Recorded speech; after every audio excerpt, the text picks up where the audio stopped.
یک بار برای همیشه میخوام فرق بین قنداق سوئیسی، قنداق چسب و قنداق فرنگی رو به توضیح بدم.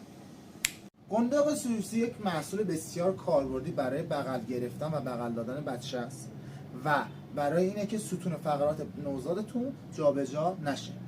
کلی هم طرح‌های مختلف داره، رنگ بندی داره و اینم قنداق فرنگی مونه که بهترین فصل برای استفاده فصل زمستونه و به عنوان کیسه خواب هم میتونید استفاده بکنید. توی طرح‌ها و رنگ‌های مختلف، کرم، صورتی، طرح خرگوشمون و تدی آبی، اینم که همون کرم. و حالا قنداق چسبی یکی از پرکاربردترین محصولات سیسمونی هستش که برای درمان کولیک بچه استفاده میشه و اینکه نوزادتون یه خواب راحت رو تجربه میکنه. حتما چنل ما رو در یوتیوب ساب کنید.